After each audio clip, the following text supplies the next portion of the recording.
Hi, I'm Lisa Forrest, and I'm the author of a book called Glide, Taking the Panic Out of Modern Living, and it's in good bookshops now.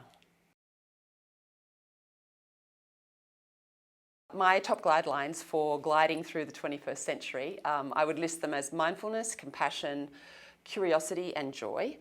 I think that we need mindfulness because it's a beautiful skill that cultivates our awareness. And when we are aware of what we're doing, we can do what we want. Most of us are on autopilot from the time that we wake up, and we feel as though everything's out of control. And yet, if we just take a moment to tune into our breath, tune into how we're feeling sitting in the chair, tune into how we're feeling as we're talking to somebody else and noticing, listening to what they're saying, we'll actually find that awareness is like a really great friend.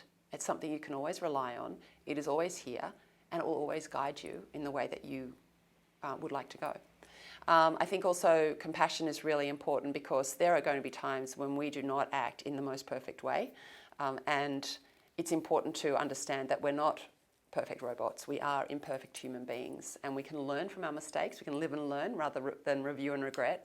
And if we're just, it doesn't mean that we forgive ourselves for doing terrible things to other people. I don't mean it like that, but we can make amends if we have done something wrong, or we can use, what has just happened as a way to encourage us to go further.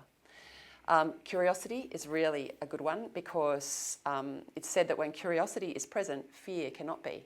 If we're curious, if you think about when you've been curious, we're kind of open, we're on the front foot, we're wondering what's going on with me, what's going on with them. We're not judging others, we're just wondering. Whereas fear, we're kind of contracted and we're much more judgmental and we find it much harder to move. So curiosity is like another superpower, I think. And also joy. Look, even saying that now, you might think, well, what's there to be joyful about? Like, we're ruining the planet, nobody wants to change. We've got these weird leaders in at the moment, and that may be true. But at the same time, there's a feeling of rain on your face after, a long, hot, dry summer, a beautiful sunset, the smile of another person, or even that sense of satisfaction that you feel when you have done something that you didn't think you could do. After you've procrastinated for a long time and then suddenly you do it and you think, oh God, why did I make that so hard? There's joy in that.